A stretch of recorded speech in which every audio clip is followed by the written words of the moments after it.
turakwitabye karamenya gasani kuko dukunda byahebuje.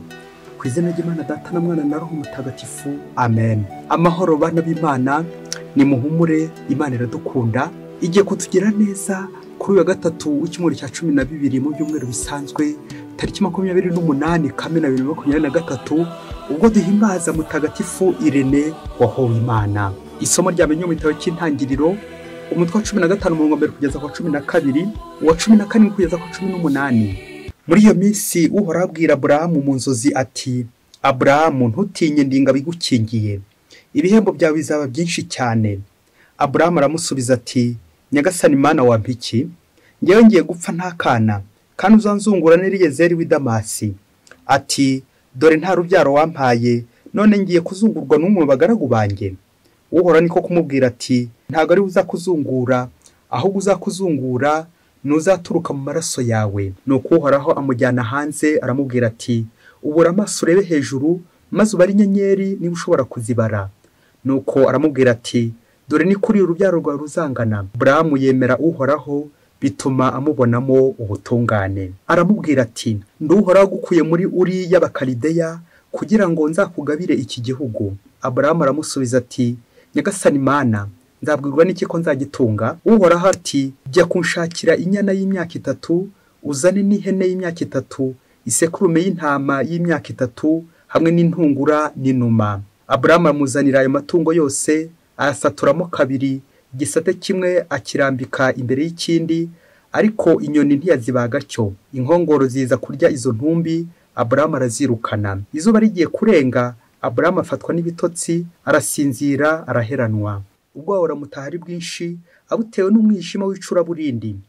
Igihe izuba rimaze kurenga n'umwijima umaze gukwira hose, ifumbi icumbeka n'ikibatsi cy'umuriro binyura hagati ya za nyamaswa zaciyemo kabiri.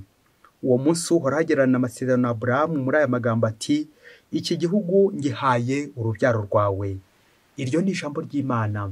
Zaburi 105. Uhoraho yibuka isezerano rye. Nimushimire Uhoraho, mwamamaze izina rye, nimurate ibigwi bye mu mayandi mahanga, nimumuririmbire mu mucurangire, nimuzirikane ibitangaza yakoze, nimwishimire izina rye ritagatifu, muhimbarwe mwebwe abashakashaka Uhoraho, nimugarukire Uhoraho nyir'ububasha, mushakashake uruhanga rwe ubudahwema. Mwebwe nkomoko ya Aburahamu umugaragu we, bahungu ba Yakobo abatoni be, ni Uhoraho Imana yacu, umugenga w'isi yose. Ahora yibuka ibyo yasezeranye bidasubirwaho, ijambo yarahiriye amasekuruza 1000. Yasezerano ajyanye na Aburahamu, akarisubirizamo Izaki mu ndahiro. Uhoraho ahora yibuka isezerano rye. Nyagasani Yesu nabane namwe. Amagambo mu Ivanjili ntagatifu uko yanditswe na Matayo, umutwe wa 7, umurongo wa 15 kugeza ku 20.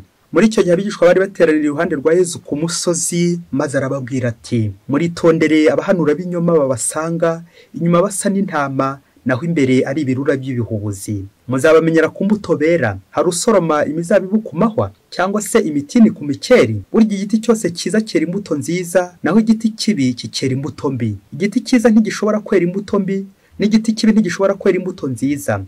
Igiti cyose gitera imbuto nziza baragitema, bakakijugunya mu muriro. Nuko rero muzabamenyera ku mbuto bera. Iyo ni Ivanjili ntagatifu. Nuko rero muzabamenyera ku mbuto bera. Bakristo bavandimwe, Yesu Kristo akuzwe. Nidukomere kuri Kristo, nibwo tuzakomera koko. Amasomo Yesu byacu duteguriye uyu munsi araryoshye cyane, ubwo agiye kudufasha guhamya ibirindiro mu Mana, mu ngingo igira iti gukomera ku isezerano. Iyo umuntu yakomeye ku isezerano, yera imbuto nziza koko, ibikorwa bye byiza koko birivugira, nta nibyo koko bimukomeza.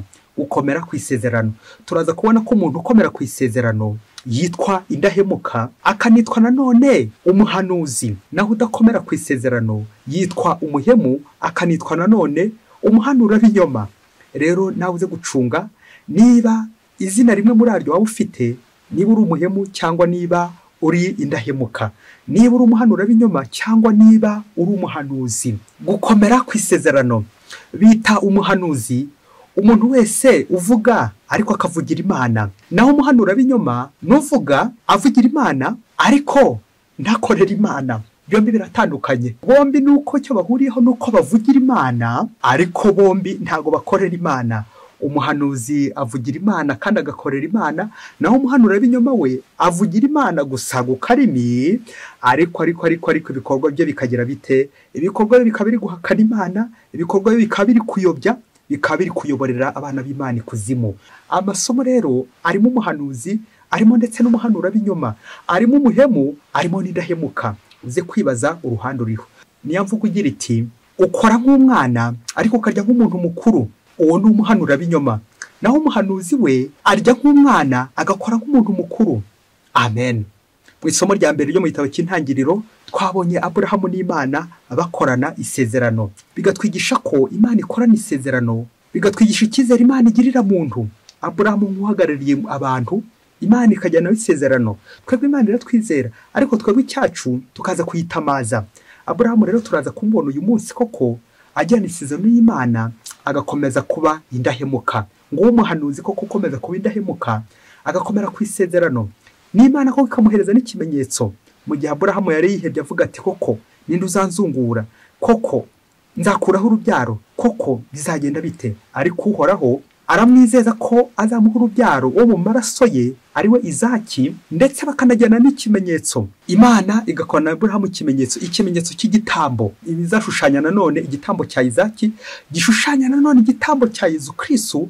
Nk'uko Imana koko yabigenje, yakunze isi. Yavanjiri ya Yohana umutwe wa 3 umurongo wa 16, ikiganiro cya Yesu na Nikodemu, uburyo Imana yakunze isi. Ntabwo yayikunze gusa mu magambo, ahubwo yayitanze n'ikimenyetso cy'umwana wa Yesu Kristo witanze. Imana yakunze isi bigera naho itanga umwana wayo y'ikinege kugira ngo acungure isi. Amen, amen, amen. Ngo umuhanuzi koko, umuhanuzi ntabwo ari uvuga gusa, uwo n'umuhanurabinyoma aranakora. Bikanatwerekeza nanone urukundo rw'Imana ntabwo ari mu magambo gusa, ahubwo rujya no mu bikorwa. Kuko gukunda ni ugutanga. Mukristo muvandimwe, ntuzigere na rimwe wibeshya ngo urakunda, ngo uri umuntu mwiza, uvuga neza, amagambo asize akarimi, amagambo ariho umunyu, ariko niba nta gikorwa cyawe cyiza ukora, aho ngaho nyine uri umuhanurabinyoma. Nibyo ivanjiri uyu munsi yatubwiye. Yesu Kristo aduhanurira kubuza kwitondera abahanurabinyoma, babandi bagaragara neza inyuma nk'intama, ariko imbere ari ibirura by'ibihubuzi. Abo ni abahanurabinyoma. Niba abandi koko bameze nyine nk'ababana, babana barya gusa ariko ntibakore. Babana koko duhera kuvuga gusa neza ariko ntidukore neza. Nguko uko ubuhakanyi bushobora kuza mu bantu. Ubuhakanyi buri ubwoko bubiri. Hari guhakana Imana mu magambo, hano guhakana Imana mu bikorwa. Guhakana Imana mu magambo biragoye ko kuva umuntu ari kuvuga ngo Imana ntibaho, ariko twese akenshi tuba turivuga ati Imana urakoze, Imana ibaho, tukajya mu misa, tukajya mu masengesho n'ahandi hose. Kubera iki? Turi kujya kuyoboka Imana, ariko wasanga sari iby'inyuma gusa. Niba imbere bidafashe, icyo gihe nanjye naba ndi umuhanurabinyoma. Ariko ikizabyerekana ni imbuto. Cyo ni Yesu Kristo yatubwiye uyu munsi, muzabamenyera ku mbuto bera. Amen, amen, amen, amen. Ngo umuhanuzi koko ukuri ntabwo uzamwumva ari wa wundi uhanura mu byumba ati agahanura ibizaza n'ibitazaza, ahubwo umuhanuzi nubwo buhamya bwiza, ubuzima bwawe bukerekana ukuriho, urwo wambaye rukerekana urwo washatse. Akoze uyu mutima kagasesekara nyine ku munwa.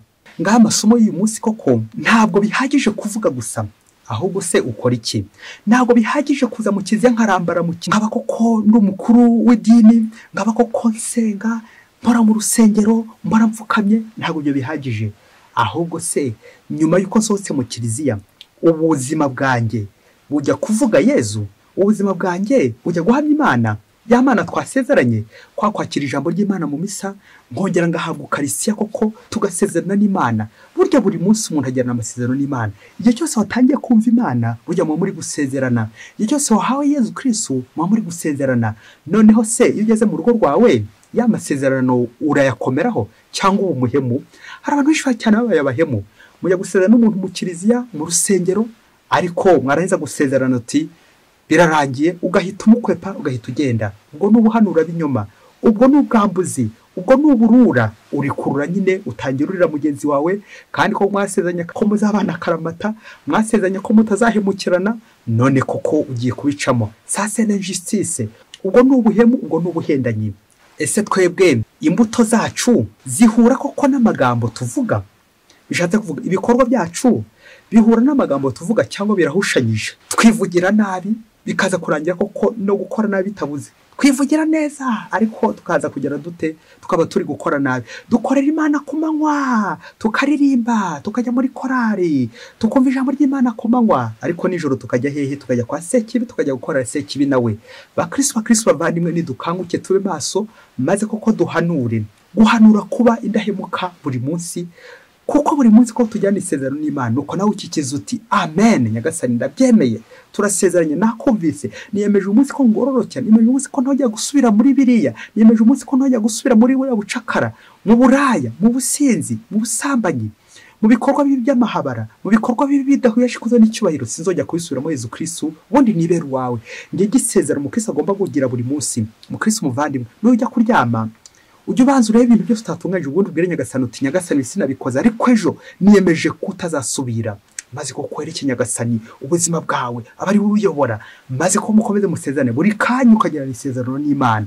Nukorera Imana, ntukabazwe nuko hari ibyo utagezeho neza uko bikwiye. Imana ubwo ni neza kugushoboza, ni nayo itambuka aho ngaho ku rutambiro igatwika ikibi, nk'uko yabigenje kwa Aburahamu. Ntabwo nubwo dukorana amasezerano n'Imana, ntabwo nyirizina ariko twishoboza, dushobozwa na Kristo wadutoye, na niwe uduha imbaraga, kuko ubwacu ntacyo twakwimarira, nta nicyo twakwishoboza. Yezu Kristo wadutoye niwe udutuma, nta niwe kuko udushoboza. Mu Kristo muvandimwe, emera Yezu Kristo agushoboze maze agukoreshe. Ni kangahe nagiye mba umuhanuzi mu buzima bwanjye? Ni kangahe mu buzima bwanjye nagiye mba umuhanurabinyoma? Ni kangahe mu buzima bwanjye nabaye indahemuka? Ni kangahe mu buzima bwanjye nabaye umuhemu? Ngo umunsi umwe hirya kure cyane muri Afurika, ngo mu bitaro bimwe ngo bari barabuze umuyobozi, nuko rero bagashakisha umuyobozi bahashyira, bakamushaka bakamubura. Nuko rero ngo umunsi umwe nyine baza gutora umudogiteri ngo wari warize, ariko ngo bagendera ku mafaranga yari afite, ngo arafite amafaranga menshi cyane koko kuyatangagaho rwose, agaha abategetsi bakomeye cyane akaba ku mafaranga. Nubwo iki kimwe kiza kugera ko baravuga bati ninde wundi se twatora ku buyobozi bwa biriya bitaro usibye uruyukize uriya ko kudaduha amafaranga. Nuko rero ngo mu gutanga akazi ngo ntibiga bakoresha ibizamini, kuko uwo ngo wari ufite diplome y'ikirenge hanitse cyane, niwe wari ufite dogtora, abari bashinga nyine ibyo bitaro kubiyobora. Nuko umunsi umwe koko ajya muri bya bitaro arabiyobora, nubwo igihe kimwe kizagera bya bintu ko nyake batarabushyitsi, bigeze igihe koko atangira kwereka aba yakoreshaga abaforomo ko batiganye. Nuko rero abahungeta barashwana, bamaze gushwana bamwe arabirukana, abandi koko arababurabuza. Biza kurangira ryavura nta muganga n'umusigayemo, hasigamo wa mudogiteri wenyine. Maze wa mudogiteri asigaye mu bitaro wenyine, abarwayi barisukanya benshi kuri uwo munsi kuko yasigaye wenyine baje kwivuza. Bamaze kuza kwivuza, wa mudogiteri yibaza uburyo koko agiye kubavura wenyine. Nuko rero haza umurwayi nk'urwaye kakabyimba ku jisho, nuko ngafata urushinge ngo gahita rumutera ku jisho, wa murwayi bikarangira. Haza n'undi koko atazi n'uburwayi bwe, agahita amutera urushinge, ari urw'amazi agatera, ari n'izindi nshinge zose izabonye zose agapfa guteragura, aho abonye hose agateragura. Buri wese uje yivuza ntirirwa amenya n'uburwayi arwaye, agahita amutera urushinge, kubera ko yaramvaga nyine dogiteri ari utera inshinge. Igihe rero cyaje kugera ku munsi umwe gusa, abarwayi bahasize ubuzima bari benshi cyane. Nibwo rero abaturage babibonye baratabaza bikomeye cyane bati turapfuye, turashize. Wagize se ngo wa mudogiteri ntibaje kuza kureba? Bamaze kureba basanga ibyangombwa yari afite nta n'amashuri abanza yigeze arangiza, yarize amashuri abanza naza kuyacikiza ntiyarangije. Nuko rero ibyangombwa ajya kubigura hirya kure ngo abo mudogiteri, ngo kubera iki? Kubera amafaranga yari afite menshi cyane, ari mu bavuga ari kijyana, ari byari byatumye bamugera dogiteri aho ngaho nyine. Biza kurangira koko babonye ko icyangombwa cyari icyangombwa mpimbano, diplome y'impimbano. Hagati aho nyine babimenye ryari abarwayi benshi amaze kubica, abandi amaze kubahura, amaze guhungeta aho bakoranaga bose, umutekano muri rya vuriro ntawe ugihari, amaze kuvuyanga no kuvuruga rya vuriro, akavuyo kose amaze guteza muri icyo gihugu, bari gushyingura abantu. Nibwo baje kuvumbura ko ya diplome ye c'est un diplôme falsifié, yari diplome nyine mpimbano. Wageze ngo byaje kurangira bamuhitiye mu buroko gusa, ubuzima bwe koko bwakomeje muri prison. Icyo bazamuhanisha ntuze gukimbaza gusa, ibyo byaje kurangira koko imbwa z'ibibyiniyemo. Bakristo bavandimwe, Yezu Kristo akozwe. Ngabo abahanurabinyoma baza batwireka neza, ngewe narize ndi umuhanga mfite dogutora. Aha, ushobora kuba ufite dogutora kandi barahari benshi cyane batunze amadogutora, ibikapu by'amadogutora, ariko utari doguteri. Uko bizarangira koko yitaga doguteri kandi uri doge, uri imbwa, bikazarangira wari hero, bikazarangira uri zeru, ukubye abantu zeru nawe ubaye zeru, bikazarangira wisha abantu kandi ngo wari ugiye kuvura abantu, bikazarangira uri umurozi kandi imbere ngo wari umurezida. Nk'uko bizarangira ubonye igihombo aho kubona igihembo. Kubera iki? Uri umuhanurabinyoma. Kubera iki? Uri umuhemu. Umuntu wese udakomera ku isezerano burya aba ari umuhemu. Umuntu wese wiba akibisha ubwenge, akibisha diplome, akibisha impapuro mpimbano, ujya umenya ngo ndi umuhanuzi. Ariko uwo muhanurabinyoma ushobora ukavura abantu, ariko igihe cyazagera ko bagakuvumbura ko utigeze wiga, nta diplome ufite, nta bumenyi ufite, nta buhanga ufite. Kubera iki? Ufite amafaranga, ufite igihagararo, umuvuga ari kijyana, bikaza kurangira ko kuyobeje abantu, bikaza kurangira abana b'Imana bishe. Nk'uko abantu benshi bagiye bataba abana b'Imana bakabica aho kubatabara, ukica ubuzima kandi ugomba kurokora ubuzima. Kura nawe ifoto ya muganga koko uri kwica, kuri ifoto ya muganga koko uri kuroga, kuri ifoto ya muganga koko uri kugira nabi, uri guhemukira abarwayi, kuri ifoto ya muganga koko uri kuburabuza abarwayi, uri guhamba abarwayi. Kubera iki? Yabishe nyine byabarangiye. Bakristo bavandimwe, nawe uze gucunga koko ikintu kiri kwica isezerano ryawe. Ibintu byose ukoresha za mpapuro mpimbano zatumye koko isezerano ryawe ripfa, bituma umuhamagaro wawe upfa, bituma umuhamagaro wawe koko uri ku marembera, bituma koko utishimye mu muhamagaro wawe. Wasanga naho hari impapuro z'impimbano wahimbye, wasanga hari ibinyoma koko wagiye ubeshya uwo mwabanye, none bikaza kurangira koko amaherezo koko nyakibi ntararabushyitsi bizarangira bigiye hanze byose, bikarangira koko ubuze igihembo ukabona igihombo, bikarangira uri gusenya kandi koko wagombaga kubaka. Nk'uko abakristo bavandimwe, niba ushaka ko isezerano ryawe riramba, niba ushaka gukomera neza mu muhamagaro wawe, aha, gerageza ushakiremo ubutungane mbere ya byose, wirinde ikinyoma, ugendere mu kuri. Nk'uko Aburahamu yagendeye mu kuri abona ubutungane bw'Imana buramumurikira koko, bityo koko uko kwemera kuramuranga. Natwe rero kwemera kujya kuturanga kugira ngo koko tubone ibyiza by'Imana, tuvugire Imana kandi dukorere Imana. Wasanga nawe warabaye muganga kubera impapuro mpimbano, warabaye uwihaye Imana kubera impapuro mpimbano, warashinze urugo kubera impapuro mpimbano, ufite akazi ufite kubera impapuro ufite mpimbano, amazina ufite ntabwo ari ayawe, wagiye uhimba, nyamara ukibagirwa ko Nyagasana kuruzi. Igihe kizagera ku byawe bijye kwitangaza ku mugaragaro, nibwo koko uzatangira à la présidence, bikaza kurangira urangirije muri prison, de la présidence à la prison. Nk'uko bizatangira koko ngo uri umuhanuzi uvugira Imana, ariko bikazarangira koko ubaye umuhanurabinyoma, uyobeje abana b'Imana bamwe, ariko nawe bizarangira koko urangiriye mu buyobe koko, bizarangira nabi, uzarangira nabi. Ndakwifuriza kurangiza ubuzima neza kandi ko ukabaho neza koko, uganisha abana b'Imana ijuru, ukayobora abana b'Imana ijuru, ukavugira Imana, ugakorera Imana. Nibwo ko uzawunza umwe n'Imana, bitume ko gukomera ku isezerano, bitume wishima mu muhamagaro wawe, wishime mu rugo rwawe, wishime aho washatse, ubeho neza. Bityo kuko nubaho neza bizashimishaho mubana koko ubuhamya bwiza mu mubana kandi kuko ugenze neza. Ndifuza umunsi gusoreza ku buzima bwa mutagatifu Irene Évêque de Lyon, wabayeho koko aburanira Imana, ubuzima bwe bwabayeho ari ukuvugira Imana, nuko rero akarwanya abahanurabinyoma, contre hérésie, contre les hérésies. Yabaye koko arwanya ubuyobe.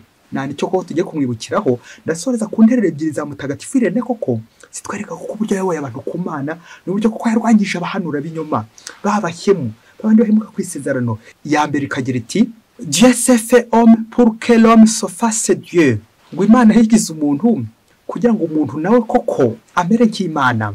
Interuro ya kabiri iragira iti la gloire de Dieu c'est l'homme vivant et la vie de l'homme c'est la vision de Dieu, ngo ikuzo ry'Imana no kubaho kwa muntu, no kubona umuntu ari muzima, kandi ubuzima bw'umuntu no kubona Imana, no kureba Imana.